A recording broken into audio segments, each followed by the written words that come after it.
independent journalist.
PayPal has specifically taken issue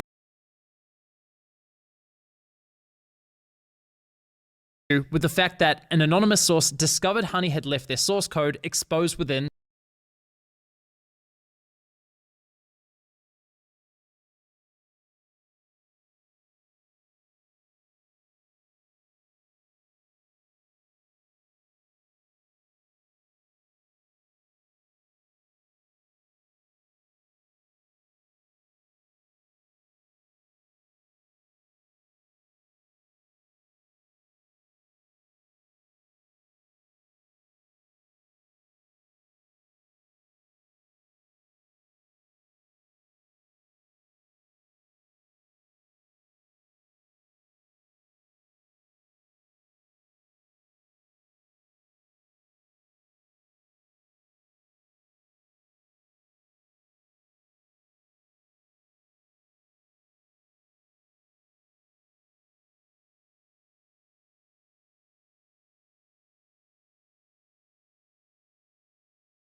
PayPal does not want you seeing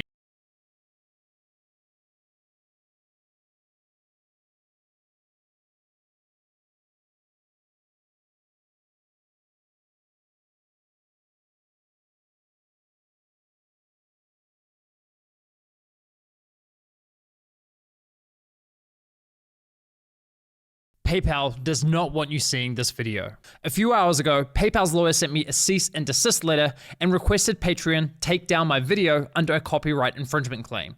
I consider this a direct attack against my fundamental rights as an independent journalist. PayPal has specifically taken issue with the fact that an anonymous source my fundamental rights as an independent journalist. PayPal has specifically taken issue with the fact that an anonymous source discovered Honey had left their source code exposed within their iOS app, which, if you know where to look, is publicly accessible. This anonymous source found the code and sent it to me. I reviewed the code for security research purposes, which is a protected act, and I only published relevant sections of the code that provide important context to the story, which I consider within the realm of public interest. Nevertheless, I have removed sections of the video containing said code, not because I believe PayPal are correct, but because I know they will have YouTube take this video down. It was only a small segment of the video, therefore I have made this decision quickly, under duress, and to proceed with this publication as quickly as possible. If PayPal thought this would stop me, they were sorely mistaken.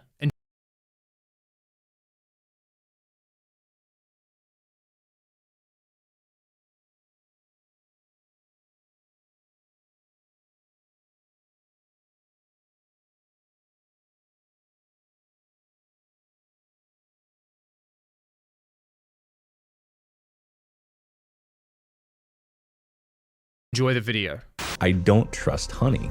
I don't know what it is. I don't trust it. They push so much advertising. They push so much advertising. And then people are getting money out of it, and then people are saving money out of it, and that makes sense, but the other part doesn't make sense, and then something's going on here. Where's all this money coming from? I have a feeling there's gonna, in like a couple years, there's gonna be the great honey conspiracy.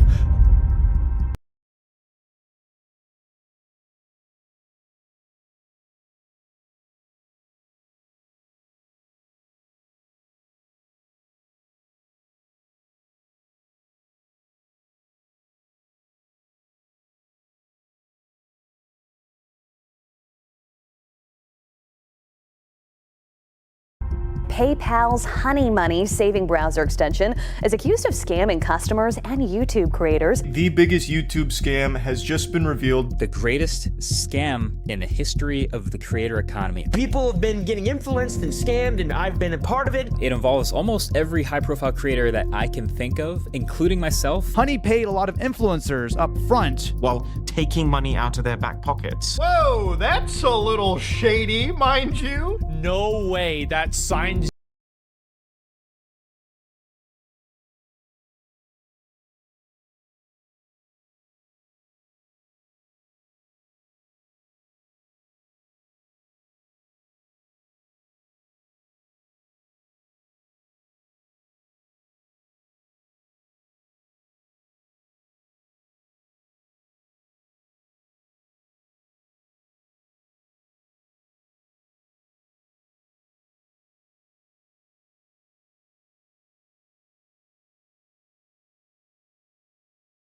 you up.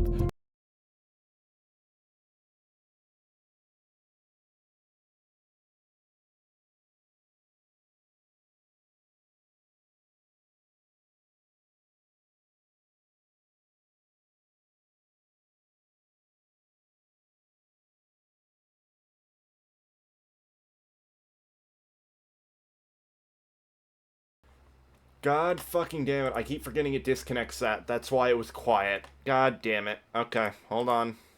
So like I was saying, I love how PayPal thought this would stop me. They were sorely mistaken. Enjoy the video.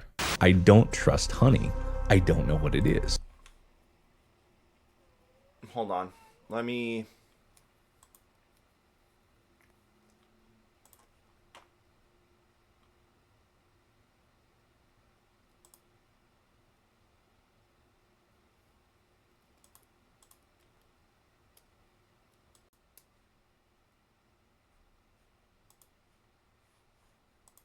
I don't trust it. They push.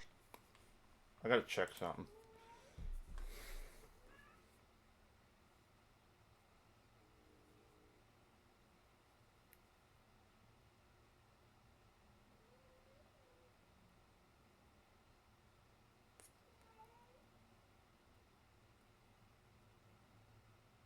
Oh wait, I know.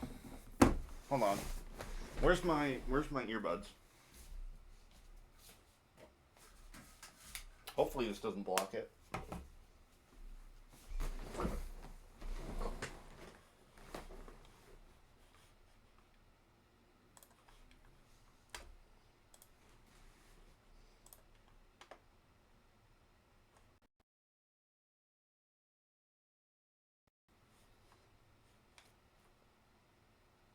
There we go.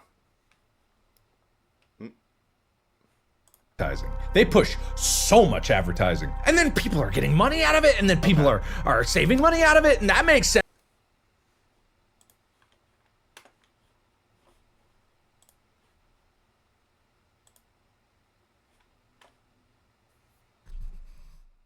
Okay. Okay.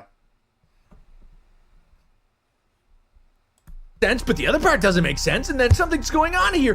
Where's all this money coming from? I have a feeling there's gonna, in like a couple years, there's gonna be the great honey conspiracy.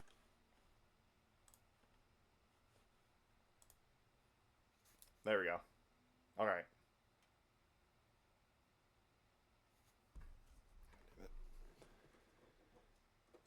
All right.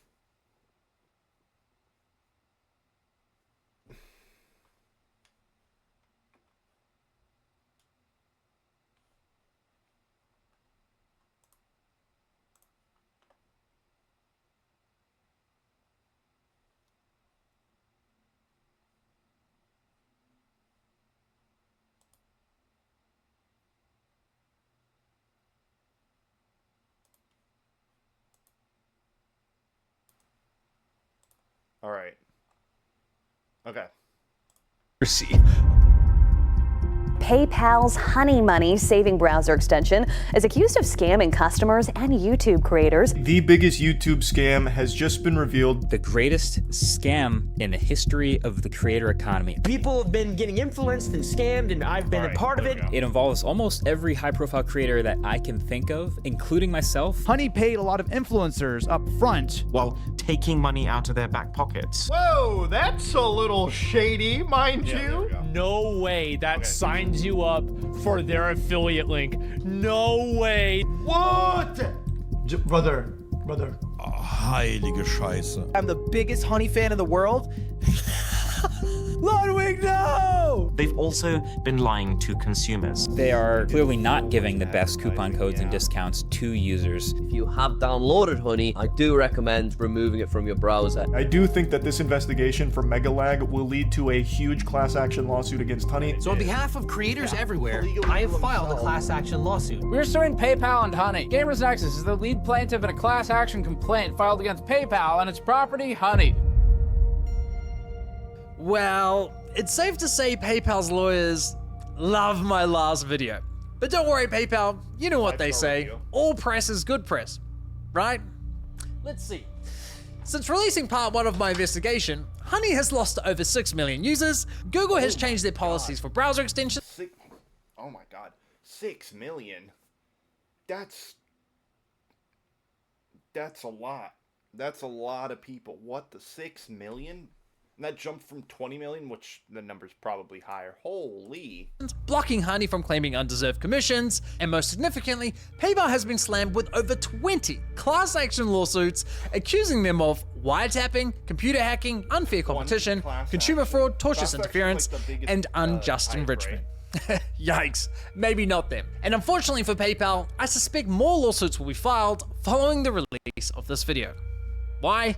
Well, you see, besides lying to consumers and stealing from influencers, Honey was also causing serious harm to small businesses. So much so that I believe brands have likely suffered. Small businesses too? From advertising, maybe? I mean, we'll just watch and find out. But that's really interesting. Millions of dollars in damages. But that's not all. In this video, you're also going to learn how Honey was collecting and sharing your data, and how they, in my opinion, illegally targeted minors through influencers such as Mr. Beast. Oh. The taking your data, literally every website does that, so that's not special to Honey. Literally every website does that. That's what the cookies are. But, oh. The child thing, that's a big no-no. Strong accusations, I know, but I have the receipts. I've reviewed internal data, Honey's source code, their pitch deck to investors, disturbing emails between Honey and small businesses. I've reviewed interviews, and much, much more. You're about to get insights into one of the most scummy, predatory business models I have ever seen. You'll also find out why my investigation has triggered multiple class action lawsuits against other corporate giants such as Microsoft, Capital One, Klarna, Rakuten, and Retail Me Not. Per usual, the views, allegations, and conclusions expressed in this series are I'm sorry. I'm sorry. That gave me whiplash. That's the name of a Retail Me Not. That's the name of a company. Wow. my opinions based on evidence I have gathered, which will be shared throughout. Ladies and gentlemen, welcome to part 2 of the Honey Trap. Hello.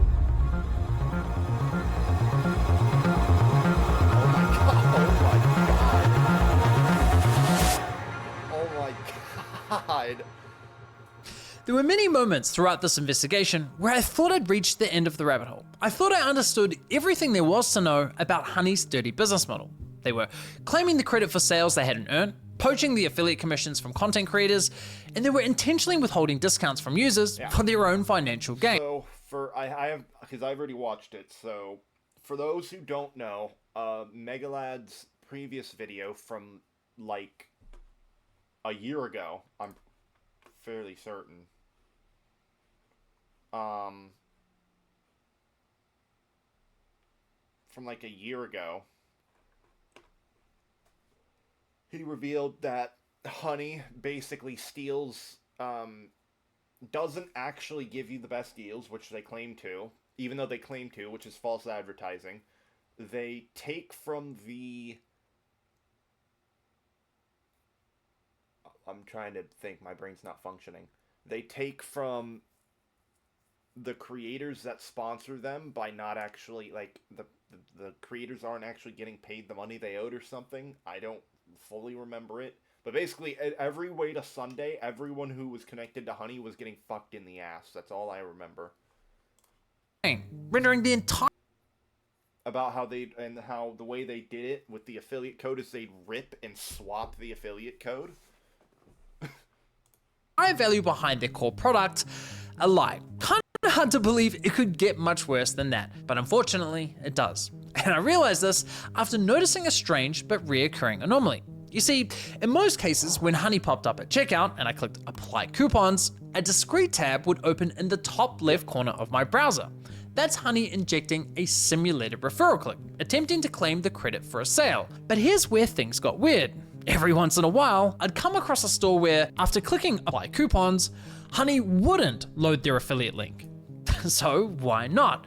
At first, I thought it might be a bug, but quickly ruled that out after noticing the same anomaly on multiple websites. Even stranger, when this would happen, I was generally finding better deals. So what gives? Well, for the longest time, I was under the assumption that Honey would only pop up on websites that had agreed to partner with them, but I couldn't have been more wrong. And I realized this after stumbling across a post on Shopify's community forum, where a store owner complained that Honey was leaking their coupon codes without their permission. And as I read through the replies, I could see other stores had the same issue. Now, this was a pivotal moment in my investigation because it turned my entire understanding of Honey's business model upside down. Until now, I was so focused on the... You know what? Nah, I was gonna say what I think he's trying to say, but I'll let him explain. Impact Honey had on consumers and influencers that I didn't even think to consider the potential impact to businesses. Though in my defense, Honey consistently referred to the 30,000 stores on its platform as participating stores. So one would assume that every store on Honey's platform joined willingly and with consent. Yet clearly, that wasn't the case. So I reached out to several business owners to learn more. Oh, wow. Honey takes the codes that people use on our website, the discount codes, and makes them public to everybody who's using Honey. We started having problems where customers would get in touch via our support website saying, oh, hey. They do it to small businesses. With big businesses, they're big fucking corpos. Who gives a fuck? Fuck them. I don't care. No one cares about them. But to smaller businesses, that's gotta suck. Because most small businesses are like family owned, right? So that's really gotta suck. Because that's the family's livelihood right there. I just tried to use this discount, this 60% off coupon, and it doesn't work. I'd be like, we can look into it. Like, dude, that is not your discount. Like, how did you get that? And they'd be like, oh, it just showed up through the Honey extension. I hadn't heard about Honey before, and I was just hanging out on the couch with my girlfriend, and she made some comment about, oh, this app Honey that basically gives you all these coupon codes, and I think she asked if we were on it. I said no, and then she checked out our website and said, oh, you actually are on it, and it's giving this 15 or 20% discount code. And so that's when I found out about it, and I was pretty shocked because I didn't know how long it had been going on for. It cost us thousands, and I haven't even looked into how far back it went, but I know we just ended the code right away. Now, if you think that sounds bad, well, trust me, it gets a whole lot worse. But first, it's important we understand the scale of this issue. As you just heard, these store owners clearly never consented to being on Honey, so they can't possibly be among the so-called... That has to be illegal, right? Like, they're suing it, which you can sue for anything, so that's not saying much. That has to be illegal, or in some way, right? I know, obviously it's illegal for certain where you don't disclose that you're being sponsored by something. I understand that, but like with this way where they're doing, surely something about that has to be illegal, right? like, I don't know what you would call it. I wouldn't, not really fraud, but like that has to be illegal, right? In some way. 30,000 participating like, maybe, like whatever the business monopoly. I wouldn't say monopolistic because Honey isn't the only one that does it. Honey's just the biggest. But I don't know the term, but like I don't know the term. But I hope you know it.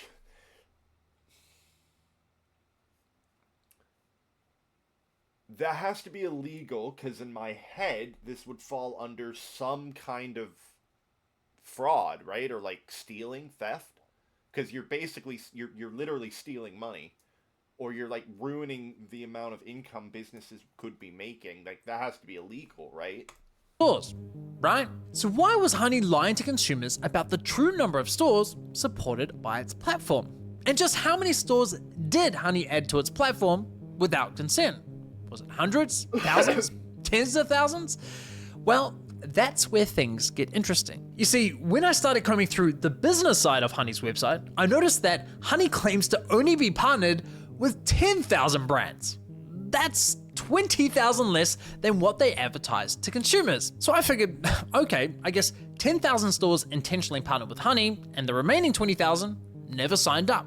Now, that would already be incredibly concerning and deeply misleading. But as it turns out, the deception is far worse than that. You see, as I continued digging, I stumbled across this file from Honey's extension called supported domains, which gets loaded onto your computer when you install Honey. And this file contains a list of over 180,000 online stores. That's a massive 180,000? And with, I'd assume, a not small amount being like small family-owned businesses, like the one that he showed in the example. Holy. Massive discrepancy from what's advertised anywhere on Honey's website. Now, of course, we could start making assumptions based on those numbers alone, but we don't have to. Because it just so happens that Honey also keeps detailed information for each of the online stores in this list, and it's relatively easy to access that data. For example, on Chrome, if we click Manage Extensions, turn on Developer Mode, click on the Service Worker for Honey, and click on the Network tab, we can now monitor what Honey does behind the scenes a little closer. So if we say visit apple.com, we can see that Honey is now accessing information from their database related to Apple. Looking at this one in particular, we can see that 2.9 million Honey users visited Apple's website in the past 30 days. We can also see that none of those users saved any money from coupons because, well, Honey has no coupon codes for Apple's website. We can even see internal support and monetization notes that were left by Honey's employees. Interesting. Most importantly, however, we can also see that Honey has an affiliate link for Apple's website, confirming that Apple does have an affiliate partnership with Honey. But if we look at the same data for, say, Abercrombie & Fitch, we can see that Honey doesn't have an affiliate link, yet Honey is still offering coupon codes for that store. And sure enough, if we click Apply Coupons on Abercrombie & Fitch, Honey doesn't load an affiliate link through that infamous sneaky tab. Aha! Things are starting to make more sense. So all I had to do now was collect this data for every store in Honey's database. The only problem is, I see. Oh, wow. collecting this data for one store is easy, but doing it for 180,000, that would literally take years. Unless, of course, you created a little program that automated the entire process, crawling through that massive list, scraping Honey's data store by store, and neatly organizing the most relevant data points into a nice, easy to read spreadsheet.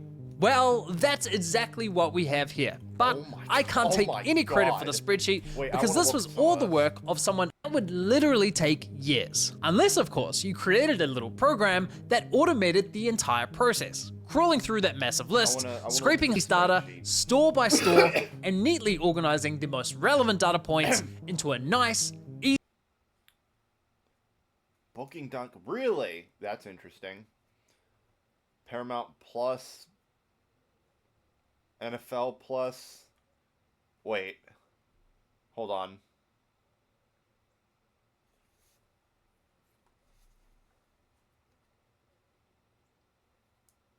I was hoping there would also be like Disney Plus here too. Easy to read spreadsheet.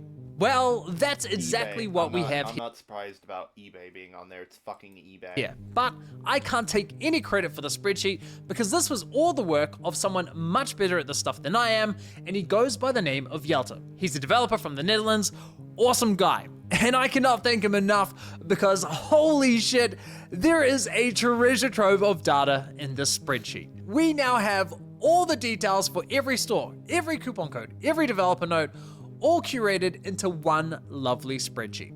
It's glorious. PayPal will not like me having this data, but too bad. And Yelta will be releasing this data publicly on Twitter shortly following the release of this video. Link to his Twitter is below, so make sure you give him a follow.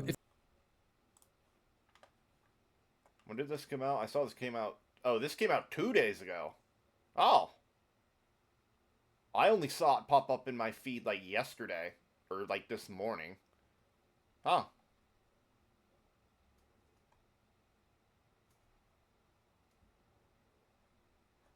Interesting. Okay. If you want to catch that drop. All right, so now that we have this spreadsheet, we can finally confirm that at the time this data was collected, Honey supported 35,000 stores with affiliate links and an additional 146,000 stores without affiliate links. So that's... Oh, we said the number already. That's like 200 something K. That's a lot. Wow. yes, there was some truth to their claim of supporting 30,000 participating stores. They just conveniently left out the eeny-weeny fact that they dragged an additional 146,000 stores onto their platform, presumably without consent. Now, consider this. If you're Honey and your platform supports 180,000 stores, surely you'd be screaming that from the rooftops, right? 180,000 sounds a whole lot more impressive than 30,000. Yeah, it would. Like, logically speaking, it would. It'd look good to investors, theoretically. It would look good to investors, too, right? Because, again, Honey's not the only one that does this. It's just the biggest one. Honey's just the biggest one. There's many, well, I don't know about many, but there's several of these, like, coupon finding extension shit, right? There was another one that was brought up when Megalag had his first video come out. I don't remember what it was called. I was like, oh, this alternative, and then it was found out they also steal cookies and shit. Now, do those other ones go as deep as down the rabbit hole as the Honey one does? I don't know. Probably. This is interesting. So why hide the real number? Clearly, Honey decided that keeping this little secret to themselves outweighed the benefits of advertising it. Now, as a consumer, you might be thinking, so what if Honey leaks a few coupon codes? Even if a business never gave consent, surely that would just drive more sales for the business, right? Well, it's not that simple. Why? Also, well, you see, that's a logical fallacy, because one, that doesn't guarantee it could be from any store. It doesn't matter that there's a coupon. If it's a store that most people don't often visit much, you could have 50 million coupons available for it if no one's going there to buy anything, period. If a lot of people aren't going there to buy anything, then it doesn't matter. But I'll have Megalag explain the other big issue. coupon codes are more than just discounts for consumers. They're also a vital marketing tool for businesses. Virtually all coupon codes have a strategic purpose behind them. For example, many online stores will offer a 10% discount as an incentive for signing up to their newsletter. The consumer gets a 10% discount, and the business gets your email address for marketing. It's a simple tit-for-tat exchange. Yeah. But if Honey snatches up that coupon and makes it available to everyone, well, now the business is losing 10% while gaining nothing in return. The entire purpose behind that coupon code gets destroyed, stripping away any incentive for the business to continue offering it. But it's not just newsletter coupons. Stores will also offer discounts to reward and maintain loyalty, like offering exclusive VIP codes to repeat high-value customers. Many businesses will even offer specialty discounts to military veterans or first responders, just to show their appreciation. But also, some businesses have private discount codes like... And it probably takes from that too, which is really fucked up. Especially as someone who comes from a Navy background. I think.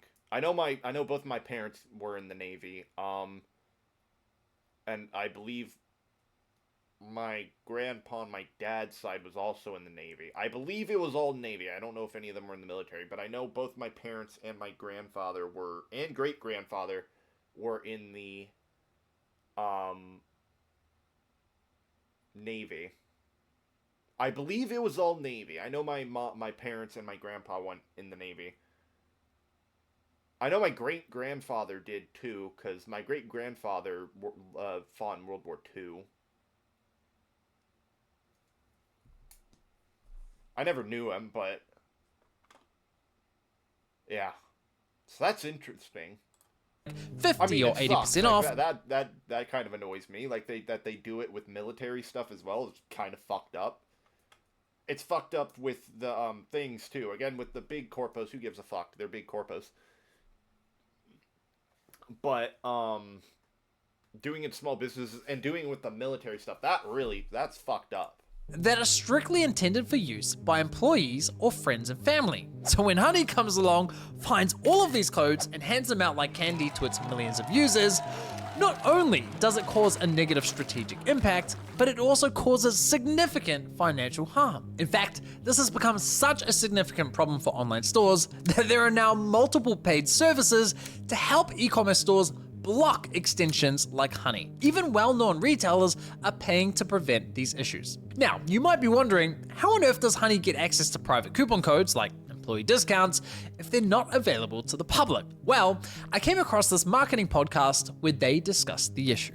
What happens is if I have Honey, for example, and I'm one of your best customers at your e-commerce store, and you decide you're going to do a promotion for your VIP customers, maybe it's a flash sale, and you send me a special code. I go to your website, I legitimately have that code from you, I type it into the promo code field at checkout. Because I have Honey in my browser, it is able to scrape that code then and give it to everybody who uses it. We've seen codes like Military Hero 30, clearly intended for a veteran. And then in another case, wow, even worse, in another case, my CEO found a men's apparel brand where they had a $75 off coupon code, but they didn't set a minimum order value. And so people were able to get unlimited merchandise for free as long as they kept their order value at $75 or under. Okay, that's insane. But I have to admit, at first, that has to be fraud, right? Like that's, I wouldn't say that's textbook fraud, but that's fraud. That's just straight up fraud. I was a little skeptical. Wow, that rabbit hole goes deep. That is straight up just fraud. Wow, okay. Claim that Honey was snatching codes from users without their consent. Because whenever I entered in a coupon code Honey didn't recognize, the extension would always ask for my permission before taking it, or so I thought. But as it turns out, the moment you type in a coupon code, Honey immediately sends that code directly to their servers, and then they ask for your consent. How do I know? Well, you see, a developer, who would like to remain anonymous, noticed that Honey leaked their source code inside of their iOS app. Whoops. So this developer extracted the code and sent it to me. We can actually further verify this with a live example. Watch what Honey does in the background as I enter in this coupon.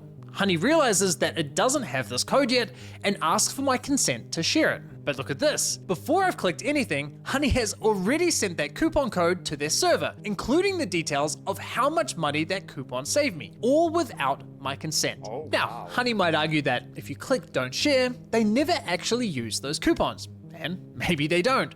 Maybe those codes just sit in their database doing nothing. We can't say for certain. However, if you read Honey's privacy policy, it explicitly states that they collect data such as coupons, promo codes, and deals you found. So while they ask for a user's consent, their privacy policy clearly allows them to take that data without it. So why does this matter? Well, it matters because when private codes get leaked, businesses don't just lose money, they're often left in the dark, unable to trace how those codes were exposed in the first place. I've personally found several coupon codes through Honey that were clearly intended for private use. This one coupon I found worked like a $35 gift voucher, meaning I could make unlimited free orders provided my cart value was $35 or under. When I alerted the business, they appeared to have no idea how the code had been leaked. Now, believe it or not, this nightmare for online stores only gets worse. So we usually use discount codes as a way to track when influencers or partners are sending traffic to us so that we can identify the sale was attributed to that influencer. That's really good, because I remember one because like I have a family business. No, okay, I don't. I know a family business that used to. Is it still around? I think it's still around. That used to be called like Jeff's. It was a family-owned pizza that made like these giant ass pizzas. It was really fun. The pizza was, I mean, it wasn't bad, but it wasn't like the best. Papa John's is, oh shit, Papa John's is absolutely better, but it was pretty good. But the key point was that their pizzas were fucking massive, and I mean massive. Like at the time when we first got it for the first time, the pizza box was as big as our fucking table. Maybe a little smaller. They like their slices are like the size of like 3 paper plates. Like it was fucking nutty. And while I definitely prefer Papa John's, their pizza wasn't bad, and you know there was the spectacle of eating a giant fucking pizza. And they're family owned. Like I don't know when, but it changed to Jen's because I think something happened to the husband. I'm not going to go into much detail because I don't remember, and even if I would, it'd be personal, but something happened to the husband, and the wife took over, and they changed the name to the wife's name. So, like, and they were always good. Like, whenever we went in, we didn't go in super often, but when we did and we went in there, they were always super nice. They were super fun to talk to. They were super, like, open and welcoming. So, wow. I don't know if I seriously doubt they would have used this. I think they're still in business. But wow, that's interesting. And pay them a commission. So I think we saw one code started to get used like way more, and we were like, wow, we're paying this influencer so much, they're doing so well, and I was like a little bit suspicious.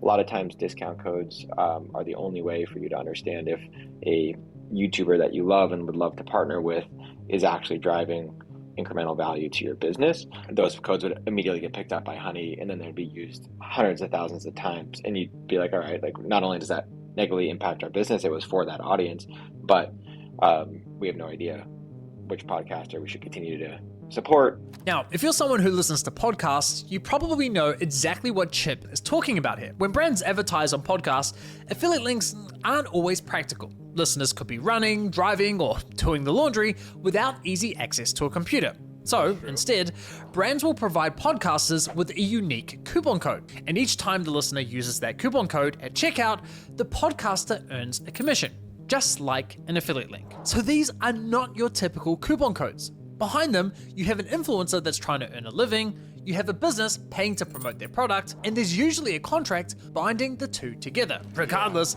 Honey will step in, leak the codes to users, disrupting that business relationship. The result? Not only do brands end up losing money from the leaked discounts, on top of that, they're now forced to pay undeserved commissions to the influencers whose codes got leaked. It's easy to imagine how quickly something like this could spiral out of control. In fact, like one business owner... Because obviously aiming for small businesses, which is the thing I care about, because that sucks, and that's really bad, and I have immense respect for small and especially family-owned businesses. I have immense respect over.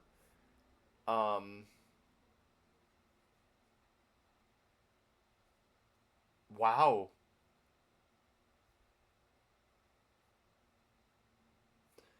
Because, I mean, obviously, if this is how Honey does it, it's how all coupon finders do it, right? If it's how the biggest one does it, it's how all of them do it. Honey's just the biggest one. On Twitter, reported losing $100,000 from this exact issue. And he only realized it happening several months later. It's no laughing matter. And if you think this is a huge win for influencers because they get paid a bunch of undeserved commissions, well, think again. because he in the previous video he literally exposed how they're taking from the commissions that influencers get as well. So the influencers get left holding the bag as well. Honey's butt fucking both their sponsors and the businesses themselves. I mean, we basically pulled all out of the podcast realm because there was really no way to figure out how to attribute any successes or failures. We basically can't do that anymore because as soon as a code becomes used by one person, it's suddenly used by everybody.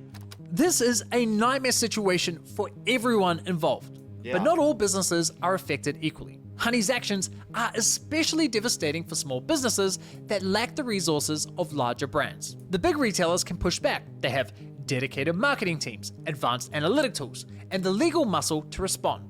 Smaller businesses, on the other hand, don't have that luxury. So when a multi-billion-dollar company like PayPal piles on more obstacles, it's not just frustrating, it's downright predatory. In fact, Made in Cookware CEO Chip perfectly summed up the devastating impact Honey's actions can have on a small business. When you're in the early stages of building a business, you're in the stage of, will this company even work? Is there product market fit? How do I scale this thing? Can the economics work, right? And so all the things we talked about, these discount codes and the kind of removal of attribution and killing margin, like those really affect the early stages of a company, from everything from where do I put the next dollar in to make sure I can survive, down to you're taking 10, 15, 20% of my sales without me wanting it. And we have digital marketing costs, we have shipping costs, we have all these stacks of costs that not only are getting more inflated over time, like FedEx has been raising rates over time, warehousing costs have gone up, COGS have gone up, as you know, through inflation for the last 4 or 5 years, right? Like all the cost structures have been going up, and to have someone just stealing and compressing the actual revenue you want, like puts small businesses in a real squeeze. It's just really disappointing. And because he has a good point, because with big businesses, well, that's like pocket change for them. They're not going to feel it, but yeah. Oh, that's gotta suck.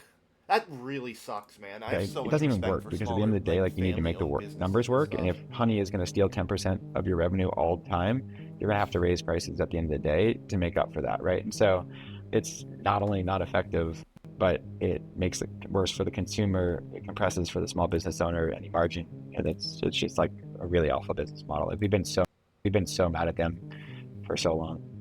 Really sad. And Chip's point about the impact to consumers is especially important. If Honey's eroding profit margins from retailers and they're forced to increase prices, well, that ultimately affects consumers. Now, as you'd expect, these businesses don't just let these issues slide. Naturally, they reach out to Honey to complain, asking to be removed from the platform. And that, unfortunately, is where the story takes a much darker turn. You see, Honey is well aware of the inconvenience it creates for these online stores. So when they inevitably reach out to Honey, asking to be removed, does Honey oblige? Of course not. Instead, Honey goes, how about this? We'll give you full control over which coupons go live on our platform, but only if you partner with us. I kid you not. So they blackmail you.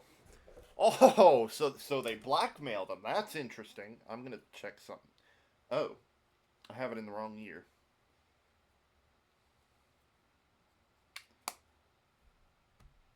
In fact, Chip was kind enough to share his email exchanges with Honey from 2020. So they literally blackmail the businesses.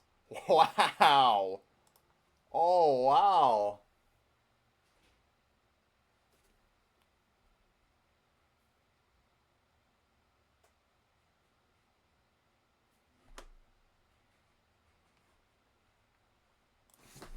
Hold on. Hold on.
All right, sorry about that. That was I heard a weird noise and thought maybe one of my cats was getting stuck.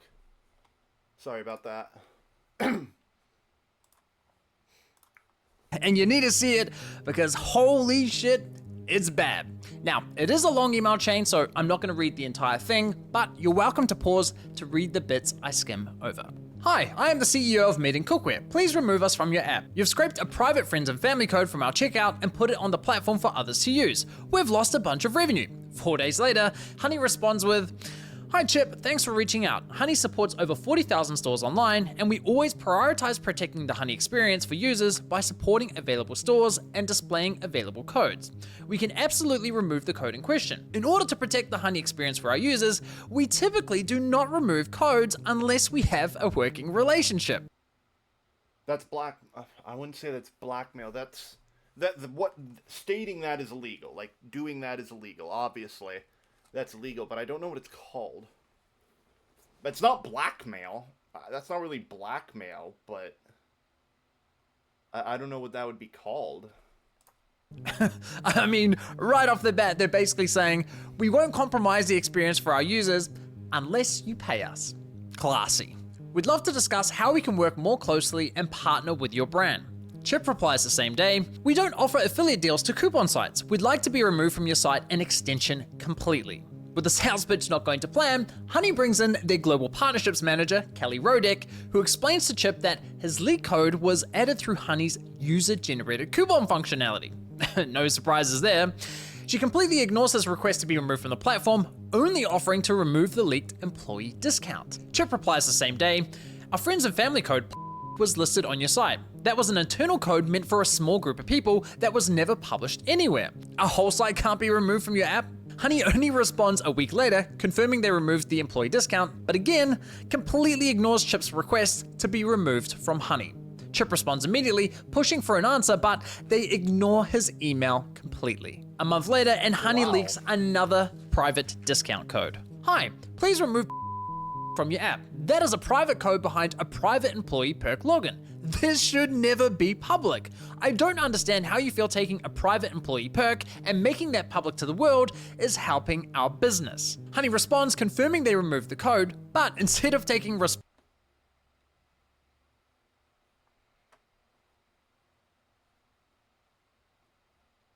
user-generated code functionality.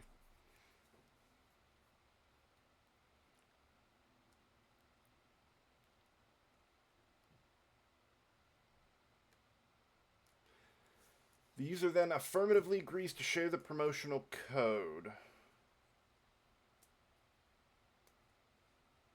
Users are prompted to share. So literally any bumfuck nowhere, any fucking bimbo head on the street that has that has the Honey and the Honey finds the code that literally doesn't exist. Wait. Share promotional codes with the Honey community. Oh, and then it's given to, like, say, a close family member or close friend, and they just upload it, or straight up just fucking take it. It says users are prompted to share. I seriously doubt it, as he explained earlier, that you don't actually share it. It's just straight up taken. So they're lying. Like, they are sued. It's a good thing they're getting mass sued, because this is legal. I don't know what it...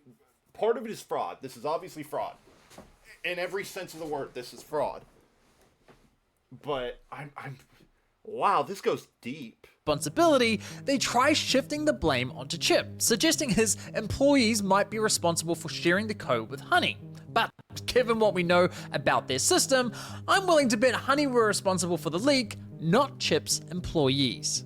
Honey then suggests that Chip creates single-use codes for each and every employee, essentially making it his responsibility to fix a problem they created in the first place. I would be fuming if this were my business. 2 months later, and another private code gets leaked, and once again, Chip asks to be completely removed from the platform. And this time, Honey finally addresses the question. We proudly host a consistent shopping experience for all Honey shoppers. that Honey users have shared with the community for your brand. Meaning, again, any bumfucker can take it and put it on the thing, and then they just steal it.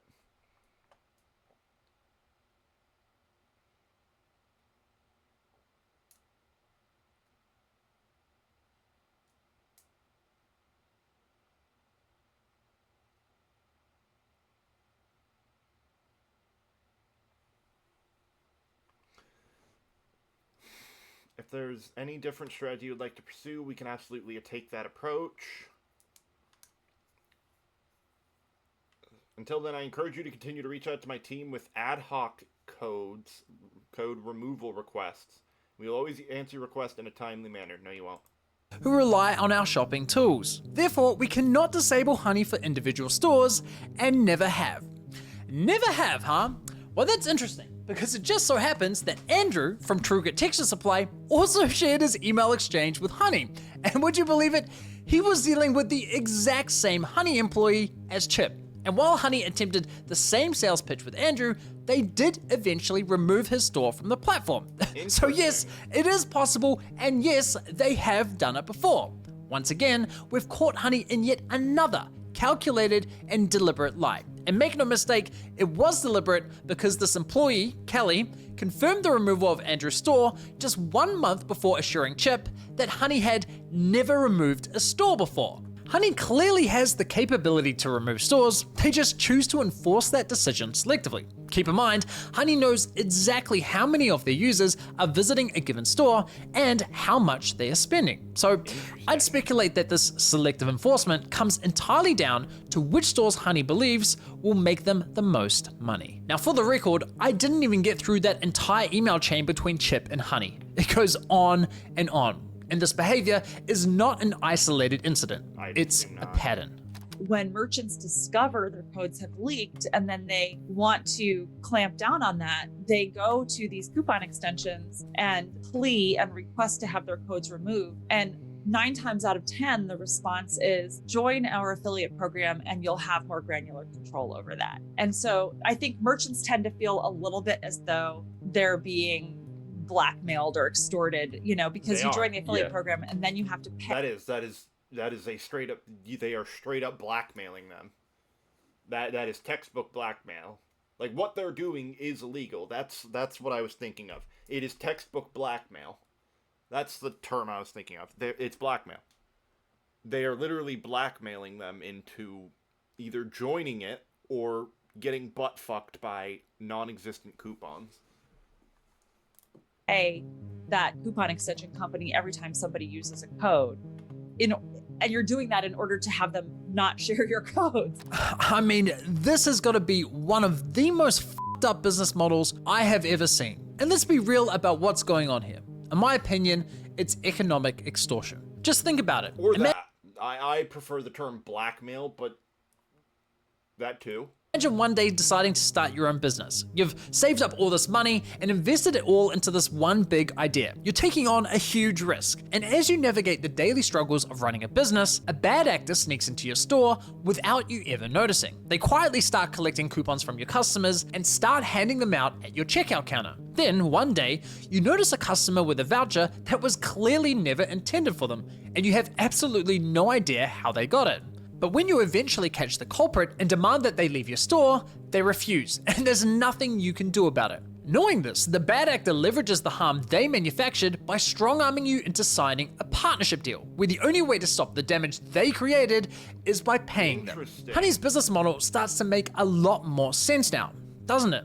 It makes sense why they dragged 146,000 stores onto their platform and kept quiet about it. Because by doing so, they wedged themselves between those stores and their customers, disrupting, interfering, and ultimately taking control over their coupon strategies. And the only way for those stores to regain some of that control is by paying Honey. I mean, why else would any of these stores partner with and pay Honey if they're already on the platform for free? The answer is simple.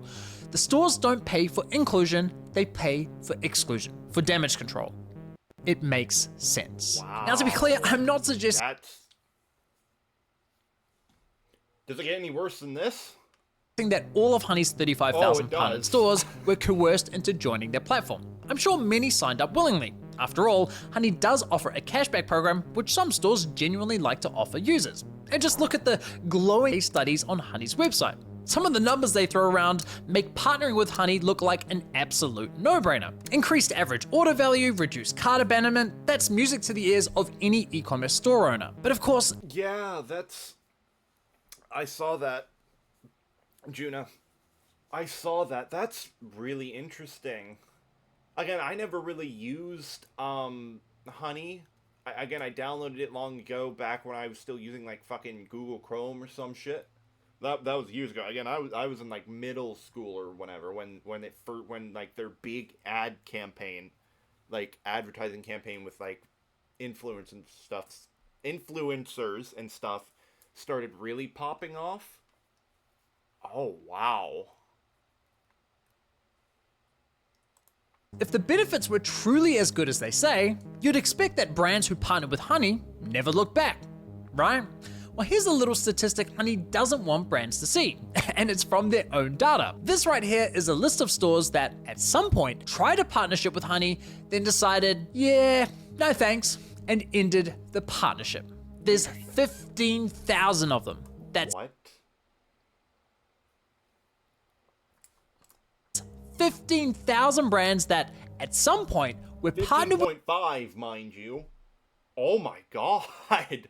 And again, most of those are most likely not like the big corpos. They are most likely smaller, mostly family-owned businesses. With Honey, but no longer are. And this is based on the limited data I have access to. The actual number is potentially a lot higher. So. I think that says a lot more about the value Honey can bring to businesses than any of their case studies. Given everything we've uncovered about Honey so far, it really makes you wonder, why on earth would a Fortune 500 company like PayPal sink $4 billion into buying this company? Sure, Honey was making some sweet affiliate revenue, but still, that's a lot of money. To put that price tag into perspective, the platform you're watching this on, YouTube, was acquired for just $1.6 billion. Combine that with the acquisitions of Instagram and Twitter. That was, when was Google, when did Google acquire YouTube?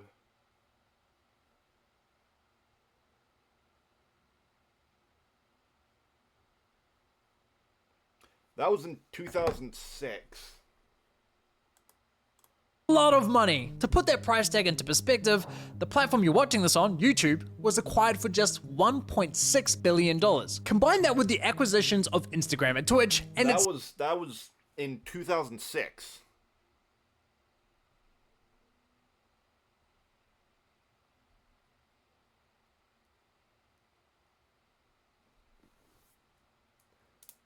Interesting.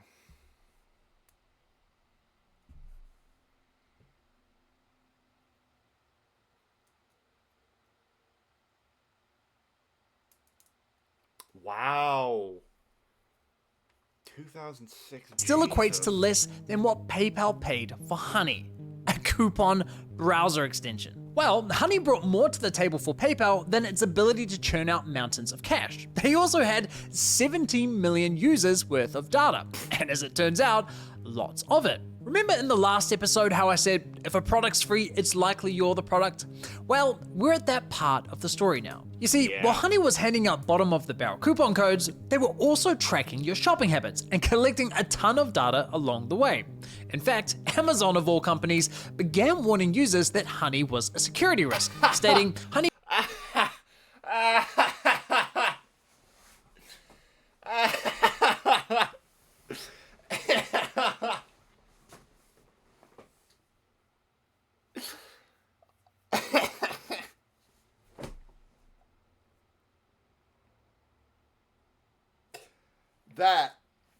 That is comedy gold. Holy fuck. Amazon, of all companies, was warning people about Honey. What? And they were literally warning them about Honey stealing data while Amazon does the exact same thing. Oh wow, that's the kettle calling the teapot. That's the kettle calling the teapot black if I've ever seen one. It tracks your private shopping behavior, collects data like your order history and items saved, and can read and change any of your data on any website you visit. They even recommended uninstalling the extension. That was somewhat surprising to me, given how much Honey played into the whole "you can trust us with your data" narrative. Actually free, not like selling all your personal data free. Does Honey sell user data? No. This prompted me to investigate Honey's data Also, collection it's practices. funny that you use that when anyone with half a brain Does knows Honey that these like lying detectors are just garbage. They're super easy to fake. It's super easy to get them to say that something's a lie or the truth when it's actually not. Like, it's really easy to trick a lie detector. So this is completely worthless. sell user data? No. Like no This shit. prompted me I'm pretty sure this is well known. Lie detectors, especially ones where it like monitors your pulse or whatever, are completely fake. They're worthless. They don't actually do it because one, your body doesn't always react the same when you're lying. It doesn't. Most times when a person's lying and like their heart rate increases or their pulse increases, is yes, it will increase if they're lying, but not by a lot. And your heartbeat and your pulse is constantly fluctuating a little. So when it does that, that flux, quote unquote, could be from you lying. It could literally just be from the fact that it naturally fluctuates, right? It has a base rate that it typically remains around, but when you're actually lying, and you're lying in a situation where you feel that you are in danger, or your life's in danger, your heart, your pulse and your heart rate and stuff will actually start speeding up. So that's even funnier that that's what was used when that can easily be like cheated. To investigate Honey's data collection practices. And what I found was, unsurprisingly at this point, pretty darn concerning. Hilariously, the first thing I noticed when auditing Honey's website was that they explicitly assured users that, hey, what we don't do is sell or share your data. But the moment you click the link to their privacy policy, the first thing you see is how we share your data.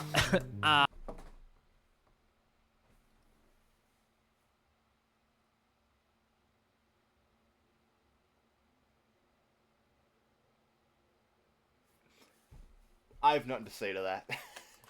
Excuse me? Red flag number one. Now, this privacy policy was packed with vague language when it came to what data they were collecting and how they were sharing it. So, Oopsie, may have left something in. Oh, that's fucking hilarious. And I'm assuming this is all like publicly accessible stuff that you can just go find. Oh, that's hilarious. I dug deeper and came across this incredible investigation by a German non-profit called Data Request, who advocate for data privacy online. And they dug into Honey's data collection practices by submitting what's known as a GDPR right of access request. For those unfamiliar, under European law, anyone living in Europe can ask a company, no matter where it's located, for a copy of all the personal data that company has collected on them. So, two of their members, Benny and Malta, both Honey users, each submitted a GDPR request. Their data revealed that Honey was systematically tracking their browsing activity across every website it considered to be an online store. They also collected timestamps, unique user IDs, device IDs, operating system info, geolocation details, and the full URL of the page visited. Now, Data Request showed that from these logs alone, Honey could infer some incredibly personal insights about a user. Here are just a few examples from Benny's data that was collected in 2020. Honey could see that on February 13th at 2:57 PM, Benny viewed an iFixit guide on how to swap the DVD lens on a Nintendo Wii.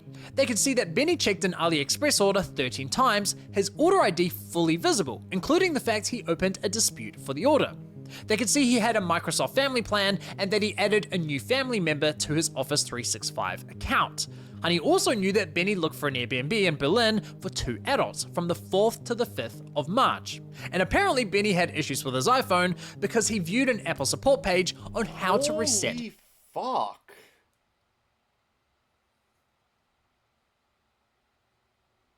What?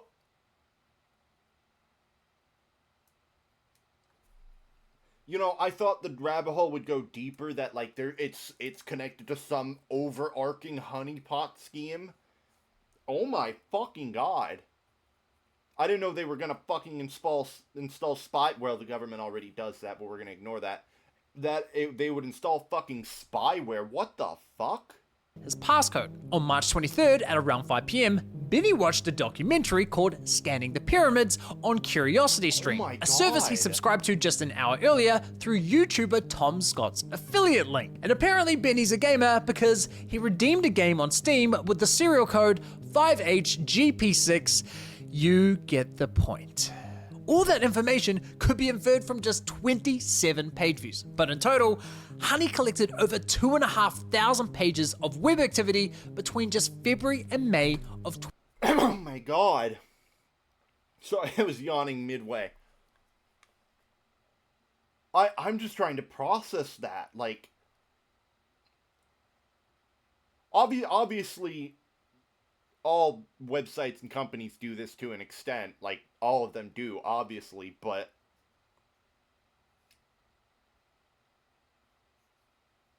do they do it to this extent? What the fuck?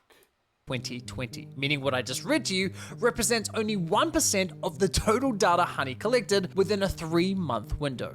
That is insane. Now, while Benny willingly registered an account with Honey, Malta, on the other hand, didn't. Yet Honey collected the same data from him as well, suggesting whether you formally register an account with Honey or simply installed the extension, Honey was harvesting the same data regardless. Huge shout out to Data Request for their work. I'll link their full investigation below. They also have a great tool where eligible consumers can easily request. Apparently it gets worse than this. A copy of their data from companies like Honey and also request to have that data deleted. Definitely check that out and consider supporting their nonprofit. So as you can see, it starts to make a lot more sense why a company like PayPal would fork out so much money for this platform. Honey was sitting on a treasure. So, at least based on what he's saying, that means that this was all stuff they were doing before PayPal like bought them, right? So like they were doing this from the get-go. Which should be obvious because it's a scam operation in general, but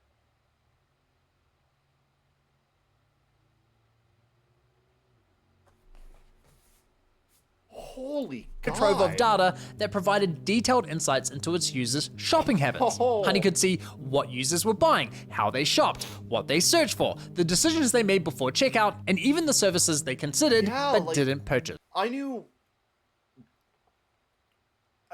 Honey was bad. Again, I saw the advertisements and I did download it once, like way long ago. I don't even know how fucking long ago. I just know it was well before I was in high school, and I'm on like my 3rd or 4th year of college. But oh my God, I remember installing it on the old Chrome I used to use on that old computer, but I never actually used it, right? Because I never really bought much stuff online. Oh my God. That information and it gets worse. There's still 15 minutes of the video left. It gets worse. It's invaluable to a payments platform like PayPal. But don't just take my word for it. And here's Honey's. Those who are here for more DST, I'll be doing Don't Starve Together after this. Former Senior Manager of Partnerships, Daniel Pilkington, discussing the benefits of Honey's data for their partnered merchants. You know, one of the metrics that we assess very frequently for merchants that work with Honey is, cross-store shopping. So, how many other stores is a user visiting as well as the store in question? Are they going to 6 stores? Are they going to 7 stores? Are they going to 10 stores before they make a decision on where to purchase? And here's another former Senior Partnerships Manager. So one of the things we have insight into at Honey, because we're a browser extension and we can see our shoppers and how they shop, is that shoppers love to cross-site comparison shop. We're really kind of following the shopper where they go, and we're with them every step of the way. We have all sorts of tools to make those consumers stickier to those direct-to-consumer brands. And here's a former PayPal executive discussing how beneficial the data is for their goals. We've got a full suite of solutions across our consumer platforms that help drive new customers, that help drive loyalty, that help drive conversion. and ultimately sales lift. And we have a lot of analytics and a lot of data, a lot of shopper data, obviously, and that's something that we can unlock on behalf of our partners. You've got to hand it to Honey. They've truly mastered the art of selling bullshit narratives. To users, they promise privacy, insisting, hey, we never sell or share your data. But to their merchants, they literally bragged about how much of your data they had and how it could be leveraged to provide them with valuable insights into your shopping habits. It's genuinely astounding. Now, for clarity, those interviews were all recorded after PayPal's acquisition. Wait, they gotta do that. They've gotta have some fucking diamond ass balls to have the guts to do that. What the hell? Of Honey. So is this simply a case of a corporate giant turning a once well-intentioned startup into a data harvesting machine? Nope. In fact, data collection was part of Honey's game plan well before they were acquired by PayPal. This right here is Honey's pitch deck to investors from back in 2015. On the business model slide, Honey clearly labels personalized offers to consumers based on cross-site comparison shopping data as a core component of their business strategy. And on the very next slide, proudly entitled Our Unfair Advantage, it explicitly states Honey's unique data allows us to predict what each user is about to buy, when they intend to purchase, and how much they are willing to pay. They even itemized the data collected as user behavioral data, stores visited, products viewed, and of course, your purchase history. So not only was data collection top of mind from the very beginning, but they were already actively collecting it and pitching that data to investors as a valuable asset. For years, Honey framed data collection as minimal and purely in service of saving users money. Well, it appears they were full of shit. And to be clear, I'm not suggesting that Honey was selling your data to third parties for cash. Well, at least I found no evidence of that. But were they quietly monetizing your data behind the scenes, sharing insights with partnered merchants while conveniently leaving that detail out of their privacy policy? Well, it sure looks that way to me. Yeah, it does. One thing is for certain. Hi, Tuka. Yeah. I hope you're doing well. Oh, wow. Like, this entire video makes him seem like some fucking evil mastermind supervillain. Everyone's like ganging up to attack now. Oh my god. However, and that's that Honey sold your data to PayPal, one of the largest online payment platforms in the world. PayPal didn't spend billions of dollars for a simple coupon extension. They were buying a window into your life as a consumer. And here's why that should worry you. PayPal launches an ad network. PayPal has officially said it will be launching an ad network that will sell ads leveraging the data it collects on the purchase history and spending of its 400 million users.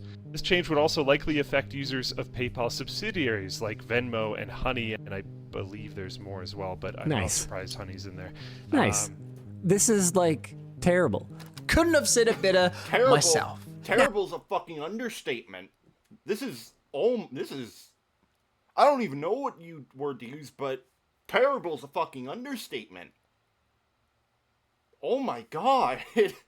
Now, to make this whole data collection issue 100 times worse, something else caught my eye while reading through Honey's privacy policy. Right at the very bottom, Honey states that, quote, "We created Honey for the exclusive use of adults 18 and older, and we don't knowingly collect or solicit personal information." Don't knowingly. Keyword knowingly. Meaning they do, because I know damn well, anyone knows damn well they don't differentiate. From children. Yeah, you see, now there's just one problem with that. I have a challenge for all of you. Go to every computer in your house, your mom's, your dad's, your... The one whose audience is almost entirely children. Sister, your brother's computer, and install Honey. That's right. Not only did Honey and PayPal knowingly collect data from minors, but they intentionally targeted them in their advertising. That's not just unethical, it's potentially illegal in numerous jurisdictions. Yeah, I was about to say that they targeted children. That's illegal. Oh, wow. Many countries have very strict regulations when it comes to the collection of personal data from minors, and for good reason. Therefore, if you intend on having minors use your product, many jurisdictions require that you obtain parental consent first. But this adds all kinds of technical and legal complexities, which is why many platforms simply limit the use of their service to adults only in their privacy policy, which was Honey's approach. But if Honey were genuinely trying to avoid having kids on their platform, they probably shouldn't have sponsored one of the most popular influencers in the world, whose key demographic of followers is, well, this. But Honey did sponsor Mr. Beast, and those videos garnered a whopping 3 billion views, making him Honey's #1 sponsor. In fact, according to my data, Mr. Beast... Well, let me see that again. I want to see that again. Holy fuck. But Honey did sponsor Mr. Beast, and those videos garnered a whopping 3 billion views, making him Honey's... It's not even close. I see Anthony Padilla, PewDiePie, the Game Theorist is on there. That's interesting that, like, Markiplier isn't on there or something. Linus Tech Tips, that makes... Oh, well, most of these are... GB's on there. Wait, GB's on there. Why the fuck's GB on... Well, Trash Taste, Cody Co, Michael Reeves. Oh my god. Oh my god. #1 sponsor. In fact, according to my data, Mr. Beast sponsorships represent over 1/3 of Honey's total sponsored views on YouTube. But it wasn't just Mr. Beast. Honey sponsored many channels whose content was, in my opinion, clearly targeted at minors. They sponsored Minecraft channels, Roblox channels, cartoon channels. I mean, just watch this video and tell me it's not targeted at children.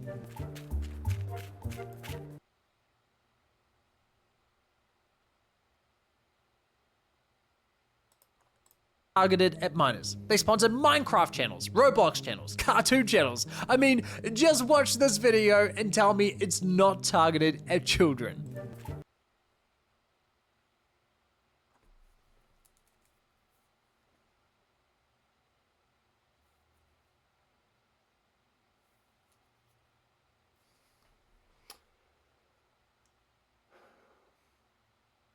Children are into some weird fucking shit, huh?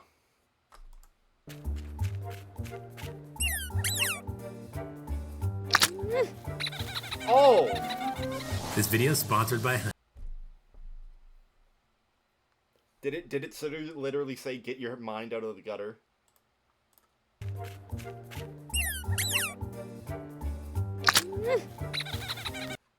Oh, it's just that your head looked like a toilet. So it's bird poop. I'm gonna tell you right now. I mean, just watch this video and tell me it's not targeted at children. That doesn't look like bird shit. I'm gonna tell you right now, that does not look like bird shit in the slightest. Like, that is the only bit that actually looks like bird shit. It looks so It looks worse because it's clearly supposed to be like a toy car. It looks like a toy car. Oh my god, what the fuck? I'm not the only one that looks at that and sees that. Surely not. This video is sponsored by Honey.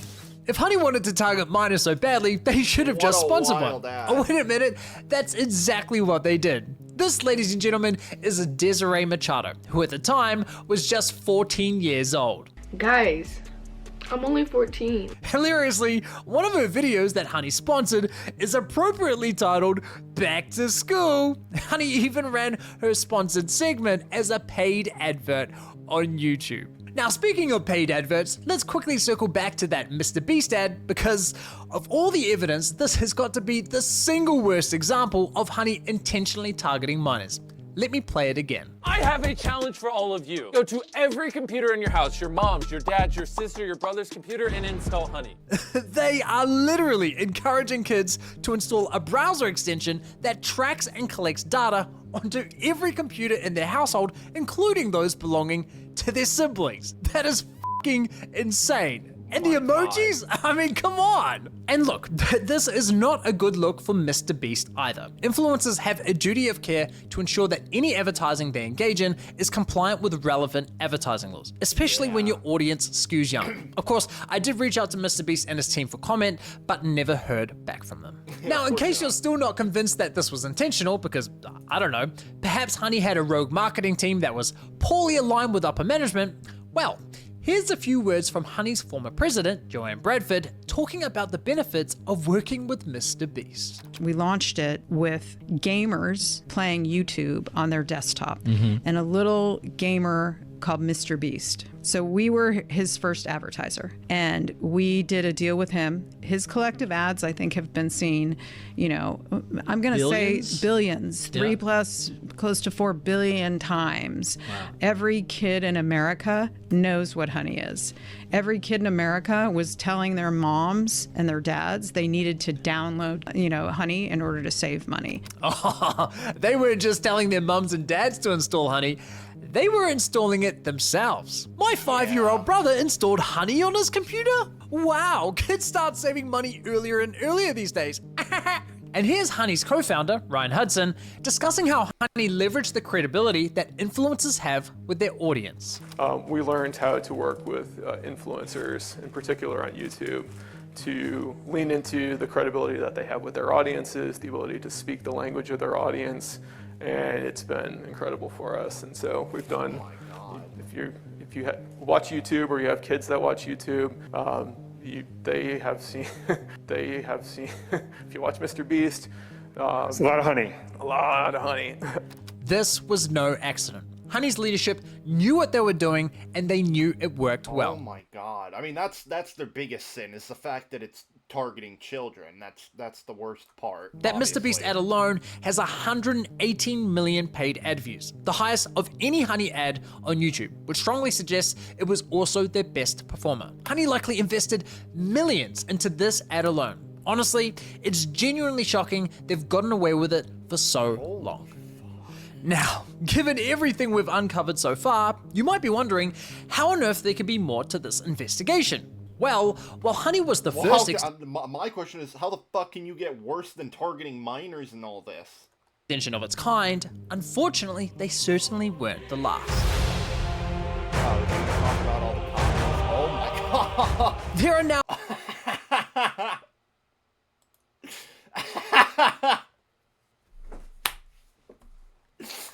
Given everything we've uncovered so far, you might be wondering how on earth there could be more to this investigation.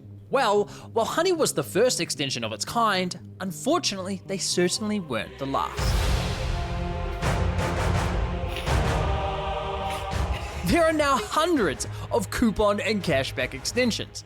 And while I haven't investigated all of them to the same extent that I have with Honey, many of them engage in similar behavior, especially when it comes to poaching affiliate commissions. And that's why there are now multiple class action lawsuits targeting these other companies. Influencers haven't just been losing money to one sleazy salesman at checkout, they've been losing money to an army of them. In my opinion, these extensions are nothing but leeches. They are parasites in the world of e-commerce. In fact, I've encountered so much shady behavior with these extensions that I felt it was necessary to create my own browser extension to alert me anytime an affiliate cookie is loaded onto my browser. It's called Cookie Guard, and it's especially helpful because some of these extensions will load their affiliate link in ways that are completely invisible to the user. For example, if you click to copy a coupon on Honey, it looks like a harmless feature because you don't see that sneaky tab opening in the corner, but with Cookie Guard installed, you can see that behind the scenes, they are quietly stuffing their cookie through what's known as a hidden iframe. You can Google it. Even worse, I found that the extension Karma Now would stuff their cookie the moment you landed on a checkout page. Completely automated, no interaction with their extension required.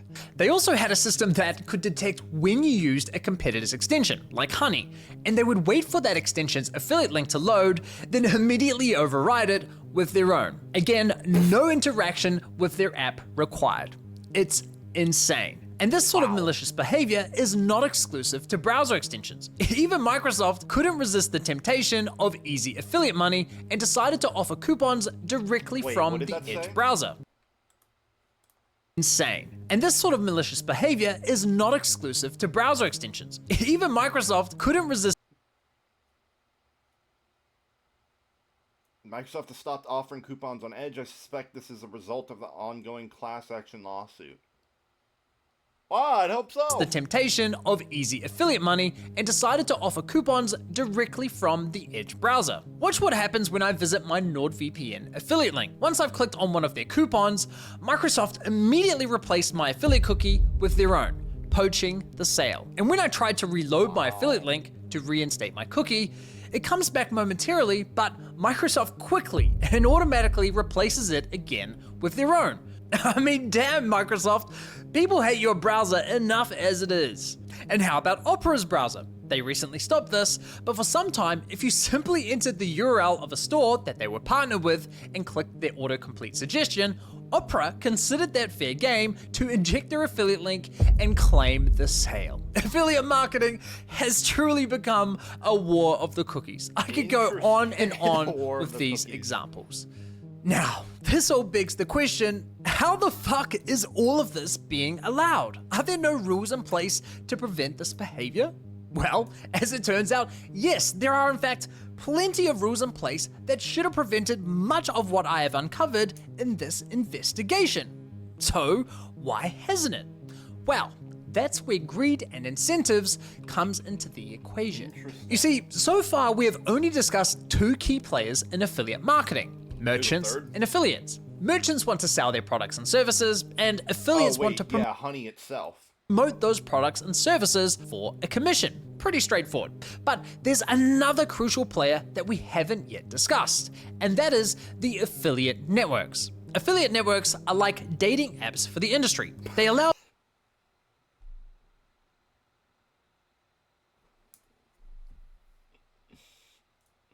dating apps for the industry, huh? merchants and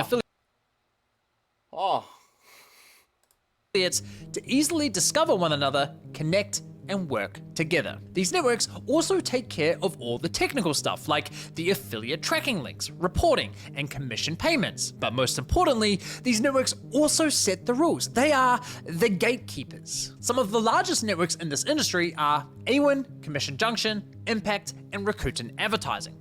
Now, not only do these networks have their own strict policies, at least on paper, but on top of that, over a decade ago, most of these networks collectively agreed to enforce two codes of conduct. One for downloadable softwares, like extensions, and the other for all affiliates that promote coupon codes. And the rules set out in these codes prohibit many of the behaviors uncovered in this video. So why aren't these networks enforcing their own bloody rules? Well, for every sale made in affiliate marketing, these networks also get a slice of the pie. They generally charge between 20 and 30% of each and every commission paid. There are some variations, of course. Not all networks have the same rates and pricing structures, but the core principle is almost always the same. The more money that flows through these extensions, the more the networks get paid. So when these networks enforce rules resulting in a loss of income for the extensions, they too take a hit. Enforcing their own rules basically means shooting themselves in the foot. That kind of incentive structure doesn't just fail to prevent fraud, it practically invites it. Part 3 is going to be huge, and that was supposed to be the next video in the series.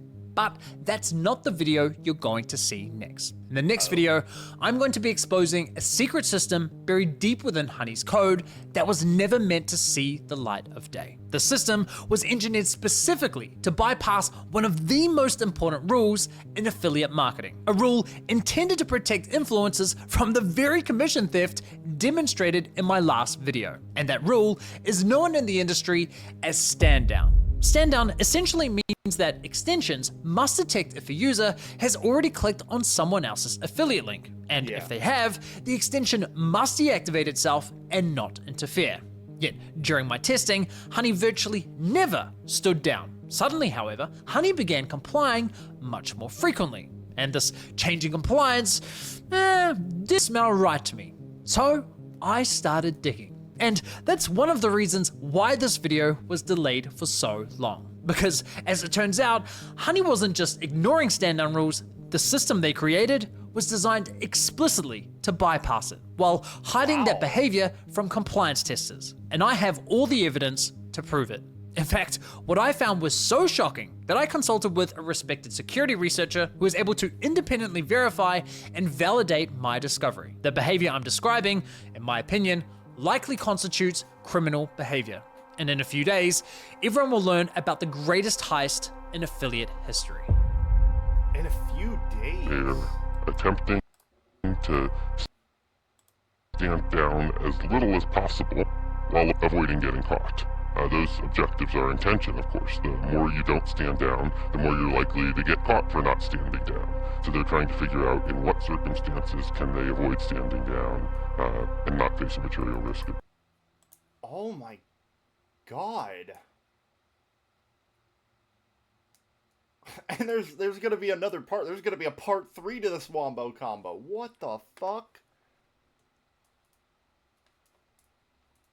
Oh my god, that's so extensive. I mean, we'll have to see for the next part that he said will come out in a few days. Oh my god.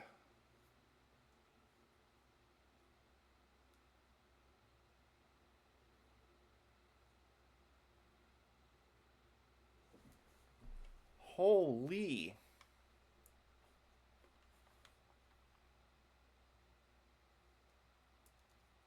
Damn. Well, I put the link in if I put the link in earlier in case anyone wanted to just go watch it themselves.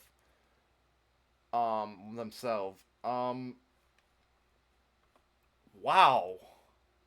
I don't even know what to say. Again, I don't really use Honey. I downloaded it once when I was really young, when I was younger, but I never actually, but that was back when I used fucking Google Chrome. So,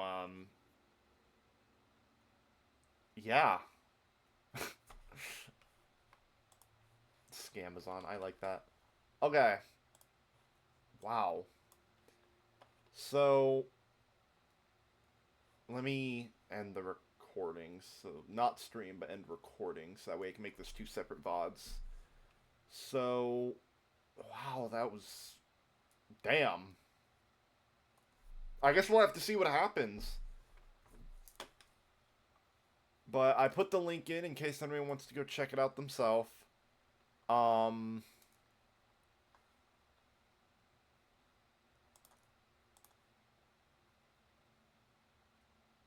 That took a bit longer than I thought it would, but it's fine, because I'm all alone here, so I can stream as long as I want. Alright.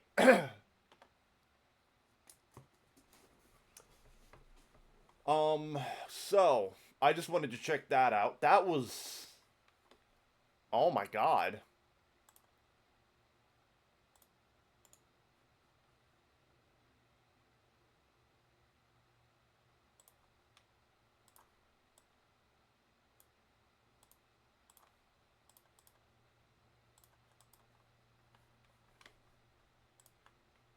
That is wild to me.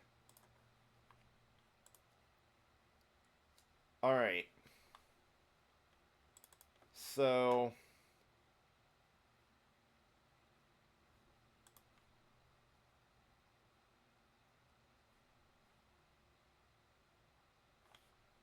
Oh, I gotta change the thing.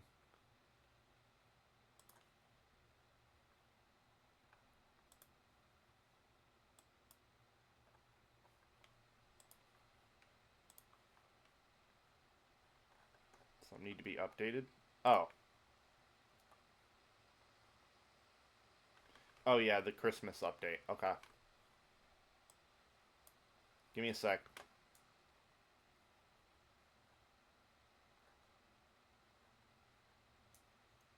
Where is it? There's this demo, because I was trying to find, like, other games to play. Because as much as I'm enjoying Don't Starve, I do want to do other things. I do. Not that I hate Don't Starve. I've been loving Don't Starve Together, but I do want to do other shit. So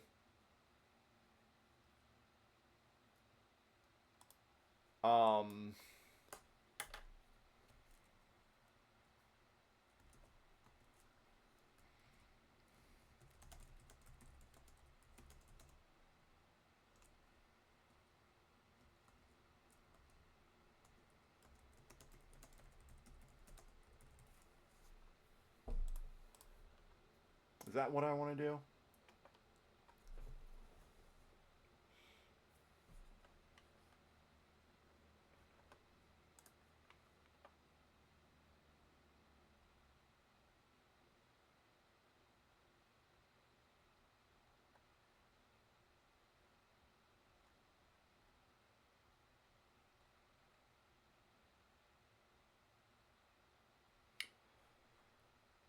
So I found this demo.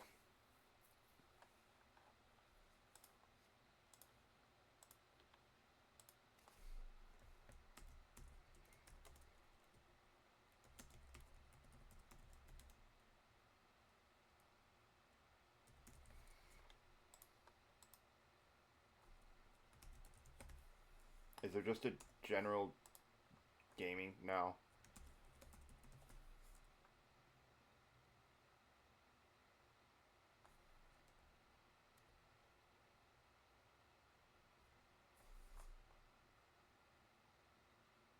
Huh.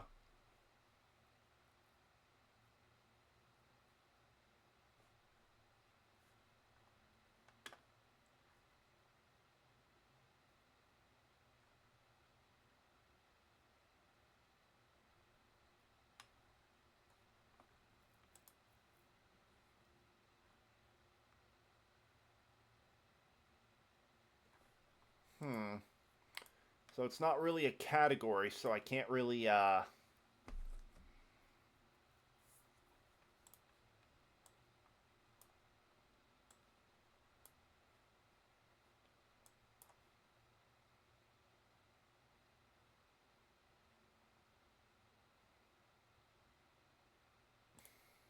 let me stop recording.